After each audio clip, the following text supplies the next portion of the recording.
Miss হবে না আপনার পছন্দের টিভি শো। দেখুন জি5 অ্যাপে একদম ফ্রি।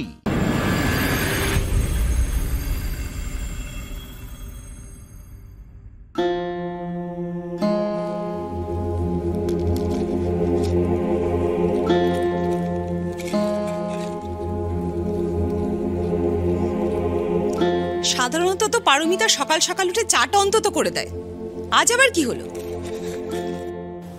ইদানিং ফুলকি চাটা দিত, সেটাও তো অনেকের নজরে পড়েনি।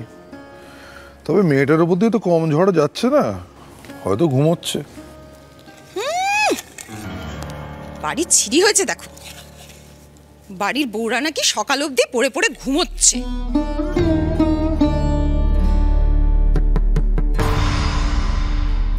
এই নিয়ে তো আবার কিছু বলা যাবে না, বাড়ির কর্তার আবার রাগ হবে।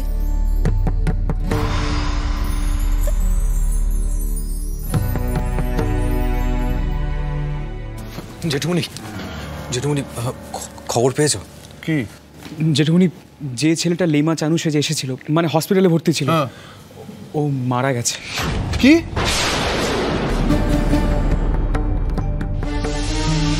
কি বলছিস? কি মারা গেছে মানে? কে বললো কথাটা? হ্যাঁ, কালকে রাতে রোহিত ফুলকি গেছিল হাসপাতালে।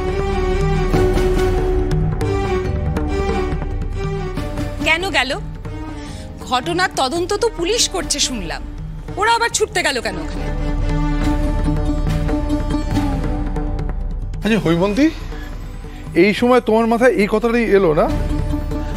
ভাবতে পারছো যে ছেলেটার বয়ানের উপর নির্ভর করে আমরা সকলে বসেছিলাম, সে মারা গেছে।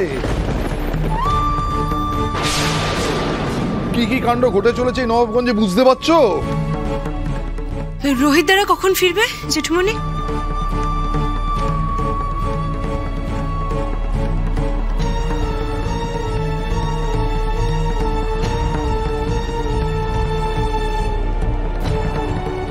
ওই তো রোহিত দাদা এসে গেছে। রোহিত দা, কি ব্যাপার? কি তমালরা কি বলছে? কি হয়েছে? জেঠুমনি খুব অস্থির হয়ে পড়েছে। কি হয়েছে এক্স্যাক্টলি? হ্যাঁ জেঠুমনি, আমার মাথায় কিচ্ছু ঢুকছে না।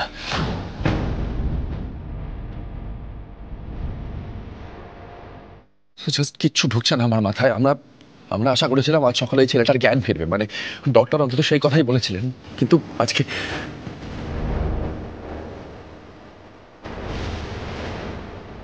অংশুমান কি বলছে? দাদা ভাই আসছে, যা যা তদন্ত হচ্ছে সবকিছু এসে বলবে। আমি একটু চা বানাই সব। না না না, এখন একদম চা করার কোনো দরকার নেই।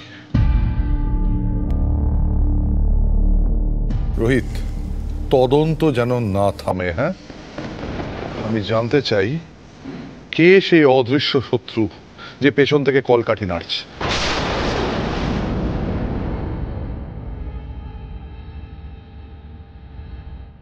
এই পুরো প্ল্যানটা রুদ্রতার শালিনী মিলে করেছে জানি।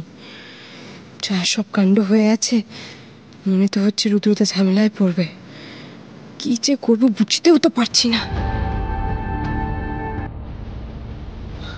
রোহিত,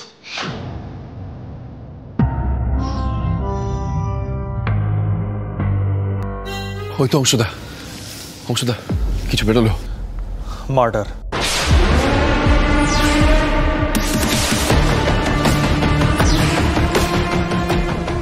হোয়াট? ওই ছেলেটির রক্তে বিষ পাওয়া গেছে। আমাদের আন্দাজ ঠিকই ছিল।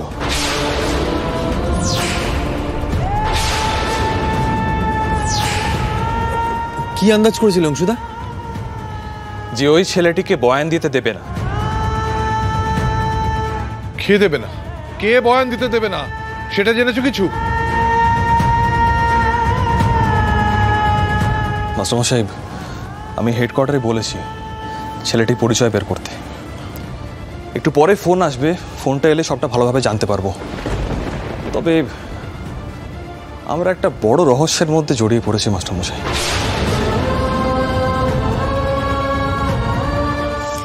অথচ কেউ বুঝতেই পারছে না যে ফুলকির মতো একটা সাধারণ মেয়েকে কে সরিয়ে ফেলতে চায়।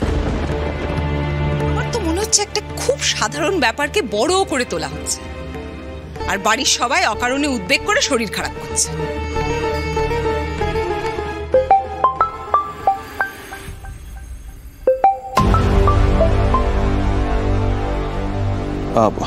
আমি একটু আসছি।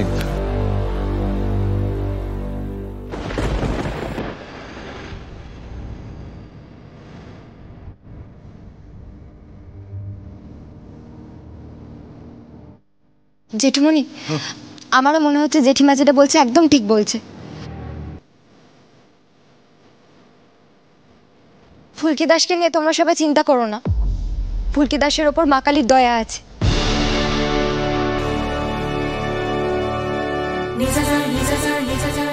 শেষ পর্যন্ত মা কালী ফুলকি দাসকে বিপদে পড়তে দেয় না গো।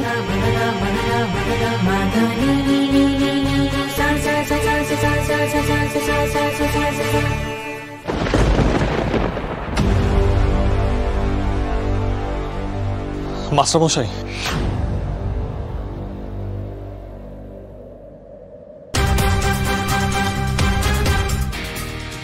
মাস্টারমশাই, এ তো দেখছি সাংঘাতিক ব্যাপার।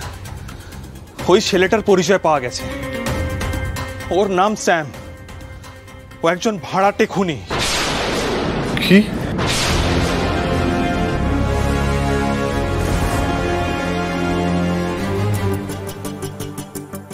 তার মানে কেউ না কেউ ফুলকিকে মারতে চাইছে, আর এই বিষয়ে কোনো সন্দেহ নেই।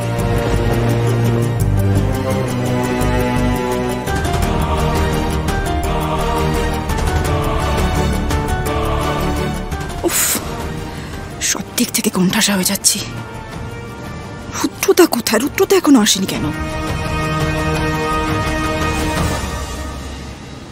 কে সে?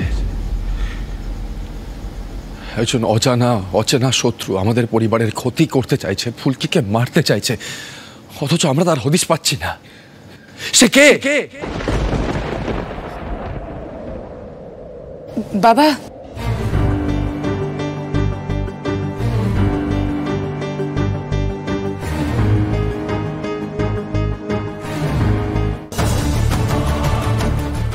রুদ্র, শোনো। হ্যাঁ মাস্টারমশাই। রুদ্র, তুমি কি জানো ওই বক্সিং ম্যাচে ফুলকিকে মারার জন্য একজন ভাড়াটে খুনিকে পাঠানো হয়েছিল? ভাবতে পারছো? ওই লেইমা চানু সেজে যে ছেলেটি এসেছিল, ওকে মারছিল যে ছেলেটি, সে একজন ভাড়াটে খুনি। কে পাঠালো, কেন পাঠালো, এর স্পষ্ট উত্তর আমার চাই রুদ্র। হ্যাঁ, আমার 7 দিনের মধ্যে জানতে হবে এই অচেনা শত্রু কে। মাস্টারমশাই, আপনি উত্তেজিত হবেন না, আপনার শরীর খারাপ হয়ে যাবে। মা, মাস্টারমশাইকে নিয়ে ঘরে যান। না, একদম নয়। আমাদের এলাকায় এসব কি হচ্ছে রুদ্র? একজন ভাড়াটে খুনি আসছে ফুলকির মতো একটা বাচ্চা মেয়েকে মারার জন্য। এইটুকু একটা মেয়েকে মারার জন্য ভাড়াটে খুনি, ভাবতে পারছো? হ্যাঁ, ও কার জন্য সেট? হ্যাঁ, কার জন্য সেট? আমি বলছি কি, পুলিশ তো বিষয়টা দেখছে। নিহাত ছেলেটার বয়ানটা পাওয়া গেল না, নাহলে তো এতক্ষণে সবকিছু। বাবা, কাল সারা রাত জেগে তোমার জামাই নিজের সব কাজ সেরেছে, যাতে আজকে সকালবেলা ওই ছেলেটা জবানবন্দিতে নিজে প্রেজেন্ট থাকতে পারে। কিন্তু কপালটা এতটা। না, কপালের দোষ দেওয়া যাবে না বাবু। কপালের দোষ দিয়ে হাত পা গুটিয়ে বসে থাকা যাবে না। জি5 ডাউনলোড করুন আর সব এপিসোড দেখুন একদম ফ্রি।